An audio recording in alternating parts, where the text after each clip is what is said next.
Hello everyone, welcome to my channel online GS by Diwakar. यहाँ देखिए हम लोग जो टेस्ट की बात किए थे कि आपको 10 एमसीक्यूज जो है डेली मिलेगा और ये सारे आपके सभी यूनिट जो आपका हायर का यूनिट है और यूजीसी नेट का यूनिट है, सभी यूनिट से ऑलमोस्ट एक एक प्रश्न यहाँ पे मिलेंगे। तो उसी के संदर्भ में यहाँ पे दूसरा सेट है ये। और यदि आप लोग हायर का जो टेस्ट चल रहा है उससे ज्वाइन करना चाहते हैं या यूजीसी नेट के टेस्ट सीरीज़ से ज्वाइन होना चाहते हैं, जहाँ पे आपको यूजीसी नेट का जैसे ही पेपर आता है 100 प्रश्नों का सेट अवेलेबल कराया जाएगा। प्लस जो है यदि आप हायर के लिए ज्वाइन करते हैं तो हायर में जैसे एग्जाम में आपके 70 क्वेश्चन आते हैं सभी यूनिट से, वहाँ पे सभी यूनिट में आपको कराया जाएगा। प्लस जो है हर एक यूनिट का जैसे जियोमॉर्फोलॉजी का अलग से वहाँ पे आपको प्रैक्टिस अवेलेबल कराया जाएगा। तो यदि आप उसे ज्वाइन करना चाहते हैं तो इस नंबर पे आप जो है व्हाट्सअप कर सकते हैं और उस पर आपको डिटेल मिल जाएगा। ठीक, तो चलिए स्टार्ट करते हैं हम लोग। और इसमें आप लोग देखिए जो भी टेस्ट यहाँ पे कराए जा रहे हैं इसको आप अटेम्प्ट करिए और इससे रिलेटेड जो इन्फॉर्मेशन है उसको कलेक्ट करने की कोशिश किया करिए, क्योंकि कई बार ये जो प्रश्न यहाँ पे कोशिश किया जाता है बनाने का कि एक टॉपिक से डेली जो है थोड़ा सा अलग टॉपिक यहाँ पे रखा ही जाता है हर एक यूनिट से। ठीक, तो यहाँ पे आप लोग स्कोर भी अपना कमेंट जरूर करिएगा कि 10 में आपने कितना जो है सही किया। पहला प्रश्न देखिए, प्रैक्टिस सेट नंबर 2 है। ये दिया है कि तापीय प्रतिलोमन जो थर्मल इन्वर्जन होता है, तापीय व्युत्क्रमणता होती है, प्रतिलोमन होता है, उसके लिए आवश्यक दशाएं क्या हैं। यदि तापीय प्रतिलोमन आपको देखने को मिले या ये जानना है कि कहाँ पे हो रहा है कहाँ पे नहीं, तो उसके लिए कौन सी दशाएं उपयुक्त हैं। देखिए यहाँ पे दिया लंबी रातें हैं, आर्द्र वायु है, ढालू घाटियाँ, हिमाच्छादित धरातल है, गर्म वायु राशियों का आगमन है। तो जो तापीय प्रतिलोमन होता है इसका मतलब क्या होता है। जनरली हम लोग धरातल से जैसे जैसे ऊंचाई पे जाते हैं क्या होता है, टेम्परेचर अपना जो है घटता जाता है एक निश्चित पे। आपका जानते हैं आप लोग कि 6.5 जो है ये डिग्री सेंटीग्रेड घटता है। तो ये तो एक नॉर्मल है। जैसे रुद्धोष्म ताप का क्या है वो 10 डिग्री होता है। ठीक, ये भी आप याद रखिए। सामान्य जो नॉर्मल लैप्स रेट है 6.5 है और एडियाबेटिक जो है वो 10 डिग्री है। ठीक, तो यहाँ पे जब लंबी रातों की हम लोग बात करें कि जो आवश्यक दशाएं हैं, प्रतिलोमन आप समझ गए कि जैसे हम लोग ऊपर जाते हैं वो क्या है नॉर्मली घटता है, यदि घटने के बजाय क्या हो बढ़ने लगे तो क्या हो जाएगा, व्युत्क्रमणता की स्थिति उत्पन्न हो जाएगी। ठीक, तो यहाँ पे जो दिया गया है कि किस स्थिति में होगी, तो लंबी रातें। तो लंबी रातों से कैसे होता है कि पृथ्वी दिन के समय क्या होता है कि जो आपका शॉर्ट टेरेस्ट्रियल वेव आएगी, लघु तरंगें आती हैं। ठीक, रात के समय क्या होता है, ये दीर्घ पार्थिव विकिरण के रूप में जो है इन जो ऊष्मा अवशोषित करती है दिन में उसे रात में छोड़ती है। तो रात के समय जब ये ताप छोड़ देती है पृथ्वी, ठीक, तो क्या होता है पृथ्वी ठंडी होने लगती है। जब पृथ्वी अपनी ठंडी होने लगेगी तो क्या होगा कि उसके साथ जो मान लीजिए पृथ्वी ये है, इसके साथ धरातल के आसपास जो हवाएं चल रही हैं रात में वो भी ठंडी हो जाती हैं। ठीक, तो यहाँ पे बात किया जा रहा है लंबी रातों का। तो लंबी रातों में जो निचली वायु है यहाँ धरातल की, ये काफ़ी ठंडी हो जाएगी और इसके ऊपर की वायु जो है क्या रहेगी, अभी गर्म रहेगी। तो इसलिए क्या होगा कि ताप की व्युत्क्रमणता के लिए ये लंबी रातों का होना भी क्या है, आवश्यक है। ठीक, उसके बाद यहाँ पे देखिए आर्द्र वायु की हम लोग बात करें तो आर्द्र वायु क्या करती है कि ये ऊष्मा को ग्रहण करके, जो आर्द्र वायु होती है इसमें ऊष्मा ग्रहण करने की जो क्षमता होती है वो अधिक होती है। ठीक, जो जाहिर सी बात है कि जो शीत ऋतु में यदि आप देखें तो वहाँ पे ऊष्मा ग्रहण करने की क्षमता वो जो ठंडी हवाएं होती हैं उसमें ज़्यादा पाई जाती हैं। तो जिससे क्या होता है कि तापमान की जो ह्रास दर में कोई परिवर्तन देखने को नहीं मिलता है। लेकिन जो शुष्क वायु होती है उसमें क्या होता है कि उसमें भौमिकी विकिरण को शोषित वो नहीं कर पाती, क्योंकि उनमें ऊष्मा ग्रहण करने की क्षमता कम रहती है। इसलिए जो वायु जो है ठंडी होकर तापमान के व्युत्क्रमण की स्थिति यहाँ पे पैदा करती है। तो यहाँ पे शुष्क वायु करती है, जबकि आर्द्र वायु इस स्थिति को उत्पन्न नहीं करेगी। ढालू घाटियाँ ये आप जानते ही हैं।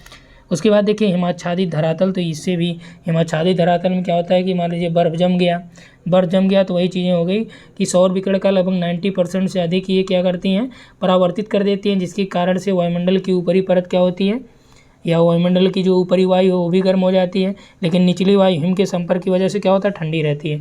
इस वजह से भी वहाँ पे ताप व्युत्क्रमणता की स्थिति उत्पन्न हो जाती है। अगला देखिए गर्म वायु राशि का आगमन। तो गर्म वायु राशि नहीं बल्कि ठंडी वायु राशि के आगमन से जो है ये तापीय व्युत्क्रमणता उत्पन्न होता है। तो ये आपका रंग हो गया, ये भी रंग है। तो राइट आंसर हो गया 1, 3 एंड 4, डी विकल्प यहाँ पे राइट हो गया। ठीक, अगला प्रश्न देखिए कि वार्षिक तापांतर को क्या प्रभावित करता है या किन कारणों किन कारकों पर जो है वार्षिक तापांतर निर्भर करता है? दिया है समुद्र तल से ऊंचाई, प्रचलित वायु और अक्षांश। ये तीनों कारक, जैसे अक्षांश की हम बात कर लें तो सबसे पहले आप ये समझिए कि वार्षिक तापांतर होता क्या है। तो वार्षिक तापांतर का मतलब कि किसी वर्ष में या सामान्यतः किसी स्थान के सबसे गर्म और सबसे ठंडे महीने के बीच जो टेम्परेचर या तापांतर रहता है उसी को वार्षिक तापांतर कहते हैं। तो सबसे गर्म महीने का तापमान पूरे साल भर का, ठीक, साल भर में जो सबसे गर्म महीना हो गया और साल भर में जो सबसे ठंडा महीना है, उन दोनों के टेम्परेचर का जब अंतर कर लेते हैं तो वही आपका क्या हो जाता है, वार्षिक तापांतर हो जाता है। ये किन पे निर्भर करता है? अक्षांश पे भी डिपेंड करता है। क्यों? क्योंकि विषुवत रेखा पर जो सूर्य है वो क्या होता है, वर्टिकल होता है, लंबवत होता है। लेकिन कर्क और मकर की यदि हम लोग बात करें, यहाँ पे देखिए, यहाँ पे क्या है, इक्वेटर पे वो वर्टिकल होता है यानी लंबवत होता है। लेकिन कर्क और मकर पे क्या होता है इसकी स्थिति, तो ये सूर्य के यानी कर्क और मकर रेखाओं के बीच जो है सूर्य पृथ्वी को अधिकतम यहाँ पे टेम्परेचर यानी ताप जो मिलता है धरातल को, ये इन्हीं के बीच ही मिलता है। इसके बाद यहाँ पे तिरछी हो जाती हैं और ठीक, कर्क और मकर के बाद और तिरछी हो जाएंगी तो सूर्यातप कम हो जाएगा। ध्रुवों के बीच जैसे सूर्यातप कम प्राप्त होता है। इन्हीं कारणों से ही विषुवत रेखा पर कम जबकि ध्रुवों पर अधिक वार्षिक तापांतर पाया जाता है। तो यदि आपसे प्रश्न ये पूछे कि ध्रुव पर तापांतर अधिक होगा वार्षिक की विषुवत रेखा पर, तो विषुवत रेखा पे कम होता है जबकि ध्रुवों पर क्या होता है, अधिक होता है। तो यहाँ देखिए प्रचलित वायु भी प्रभावित करेगी, अक्षांश की मैंने बात ही कर लिया, ठीक। उसके बाद देखिए समुद्र तल से ऊंचाई, तो समुद्र तल से ऊंचाई भी वायुमंडल की विरलता या अपेक्षाकृत अधिक वर्षा या बादल आदि से गर्म महीने में जो औसत तापमान है वो क्या होता है, कम होता है, जिसके प्रभाव से वार्षिक तापांतर पर भी ये प्रभाव डालते हैं। तो इसमें देखिए 1, 2 और 3 सभी राइट हैं। अगला प्रश्न देखिए, ये अच्छा प्रश्न है, यहाँ पे आपका दिया गया है कि ढाल प्रक्रम संकल्पना में एक आपका 2 प्रकार की संकल्पनाएं हैं ढाल प्रक्रम की। एक आपका कौन सी है, एकल संकल्पना है, दूसरा बहुल है, ठीक। तो एकल और बहुल जो संकल्पना है इसमें किसने जो है एकल संकल्पना का विकास करने का कोशिश किया, एक विकास का श्रेय किसको जाता है। तो इसमें देखिए या व्याख्या करने का, तो ये फेनमैन है, बॉलिंग है, पिंक है, स्टॉलर है। तो बॉलिंग महोदय ने क्या किया था, बॉलिंग ने बहुल प्रक्रम संकल्पना के बारे में बताया। पिंक महोदय को आप जानते हैं, स्टॉलर को भी आप जानते हैं, ठीक। पिंक और स्टॉलर को आप जानते हैं, स्टॉलर ने भी ढाल सिद्धांत दिया था। और यहाँ पे देखिए जो राइट आंसर हो जाएगा फेनमैन। फेनमैन ने एकल प्रक्रम संकल्पना दिया और एकल प्रक्रम संकल्पना में आरी हिर्टन और गिलबर्ट लासन ये तीनों भी सम्मिलित हैं, ठीक। एक बार आपसे ये प्रश्न पूछा था कि कौन जो एकल संकल्पना से संबंधित नहीं है, फेनमैन भी हैं और आपका कौन है, गिलबर्ट हैं और आपके कौन है, आरी हर्टन हैं। उसके बाद यहाँ पे आपका लासन भी है इसमें, ठीक, एकल संकल्पना में। तो यहाँ पे याद रखिएगा, राइट आंसर इसमें हो गया ए। अगला देखिए गिलबर्ट, मार्शल व एलिस द्वीप किसका हिस्सा है। तो इसमें देखिए माइक्रोनेशिया, पॉलिनेशिया है, मेलानेशिया, इनमें से कोई नहीं। तो इसमें देखिए जो आपका राइट आंसर हो जाएगा गिलबर्ट, मार्शल और एलिस द्वीप, ये आपके किसके पार्ट है, माइक्रोनेशिया के द्वीप समूह में ही मार्शल, एलिस और ये सब इसमें शामिल किए जाते हैं। क्लियर हुआ यहाँ तक। चलिए नेक्स्ट क्वेश्चन हम लोग यहाँ पे देखते हैं। नेक्स्ट जी आया 5th नंबर का कि परजीवी पारितंत्र, परजीवी पारितंत्र में जीव संख्या का पिरामिड कैसा होता है। तो परजीवी पारितंत्र में जो जीव संख्या का पिरामिड होता है वह क्या होता है, वो उल्टा बनता है, ठीक। अब कैसे उल्टा बनता है परजीवी पारितंत्र, एक बार समझ लीजिए कि परजीवी पारितंत्र का मतलब यहाँ पे ये है कि जो वृक्ष वाले पारितंत्र होते हैं, ठीक, वृक्ष पारिस्थितिक पारितंत्र में जो ये पिरामिड होता है वो भी आपका उल्टा होता है, क्योंकि इसमें जैसे जैसे उपभोक्ताओं की संख्या बढ़ती जाएगी तो उपभोक्ताओं की संख्या बढ़ने की वजह से, जैसे आप जानते हैं कि आम के वृक्षों पे परजीवी उगते हैं, एक प्रकार से जो पौधे होते हैं एग्जैक्ट, जो जैसे मान लीजिए आम के वृक्ष आप लोग देखते हैं उसमें छोटे छोटे जो है अन्य प्रकार के पौधे यहाँ पे उगाते हैं। तो एक प्रकार से उसको भी आप परजीवी यहाँ पे मान सकते हैं। लेकिन परजीवी का विशेष मतलब यही है जो इस पे मतलब कि जो पेड़ पौधों पे ही डिपेंडेंट हो। जैसे परजीवी की हम लोग बात करें, मान लीजिए ये आपका वृक्ष हो गया, ठीक। वृक्ष में इसी से आप जो है जीवी या परजीवी पारितंत्र को निकाल सकते हैं। मान लीजिए वृक्ष है, वृक्ष पे कौन डिपेंडेंट है, यहाँ पे आपका कुछ कीट पतंगे भी हैं जो ये ढेर सारी मात्रा होगी। लेकिन देखिए चिड़ियों के घोंसले वगैरह यहाँ पे बन जाएंगे। तो इस तरह से आप देखेंगे ये पिरामिड कैसा बन गया,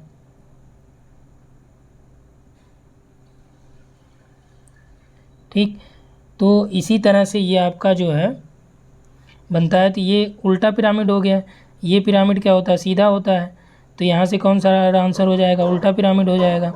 अगला प्रश्न देखिए कि जनसंख्या का प्रतिनिधित्व पर्याप्त रूप से हो, इस उद्देश्य की पूर्ति के लिए सर्वाधिक उपयुक्त प्रतिदर्श कौन सा होगा, साधारण, यादृच्छिक, गुच्छ या स्तरीकृत या सभी। तो इसमें देखिए जनसंख्या का जो प्रतिनिधित्व यदि पर्याप्त रूप से हो, इस उद्देश्य की पूर्ति के लिए हमें यदि सैम्पलिंग करनी हो तो सबसे जो उपयुक्त सैम्पलिंग होगी वो होगी स्ट्रेटिफाइड, स्तरीकृत, यादृच्छिक या रैंडम सैम्पलिंग। ठीक। ये सैम्पलिंग जो तीनों दिया गया है ये संभावित प्रतिदर्श के अंतर्गत आएंगे, प्रोबेबिलिटी के अंतर्गत आएंगे।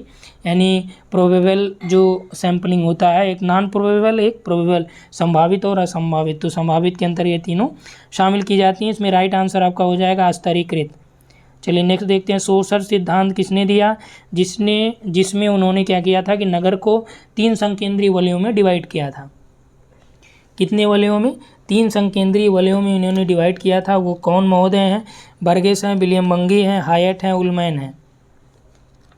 ठीक।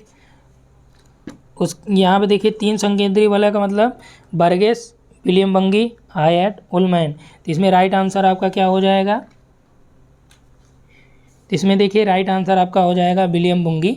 तो विलियम बंगी ने इस सिद्धांत का प्रतिपादन किया था, शोषण सिद्धांत का। शोषण सिद्धांत ये एक प्रकार का आपका अर्बन सोशल एरिया एनालिसिस से रिलेटेड है, जिसमें सामाजिक क्षेत्र विश्लेषण से संबंधित जो सिद्धांत था उसको पहले मर्डी ने दिया था। उन्होंने अलग अलग अवस्थाओं की बात की थी। बाद में जो उसी से संबंधित एक और जो सिद्धांत है शोषण का सिद्धांत, जिसे बुंगी ने दिया, इसमें उन्होंने ये बात की कि 3 नगरों को 3 संकेंद्रीय वलयों में विभक्त किया, जिसमें उन्होंने एक को बोला मृत्यु का नगर, दूसरे को उन्होंने बोला आवश्यकता का नगर, और तीसरे को बंगी ने क्या बोला, बहुलता का नगर। ठीक। तो इसमें राइट आंसर आपका हो जाएगा बी। अगला देखिए वेबर महोदय के बारे में है। वेबर का जो अवस्थितिकी सिद्धांत है, पूछ रहा है कौन सा कथन इसमें सत्य है। निश्चयवादी सिद्धांत था ये, तो राइट है ये। वेबर का जो सिद्धांत उद्योग अवस्थिति का निश्चयवादी था ही। यह सिद्धांत theory of location of the industry में प्रतिपादित किया। तो वेबर महोदय ने इस सिद्धांत को कहाँ, किस किताब में लिखा था, theory of location of the industry. एक प्रश्न यहाँ से आप लोग ये बताइएगा कि ये किस ईयर में इन्होंने पब्लिश किया था। ठीक। चलिए अगला देखिए पॉइंट है कि यदि पदार्थ सूचकांक यानी मैटर इंडेक्स जो इन्होंने बताया था, मैटर इंडेक्स यदि 1 से कम है तो उद्योग कच्चे माल के स्थान पर लगाए जाएंगे। तो ये भी आपका सही है। यदि 1 से कम है तो कहाँ पे लगाएंगे, कच्चे माल के स्थान पर, जो यानी जहाँ से कच्चा माल प्राप्त किया जा रहा है वहीं पे उद्योगों को इस्टेब्लिश कर दिया जाएगा। ठीक।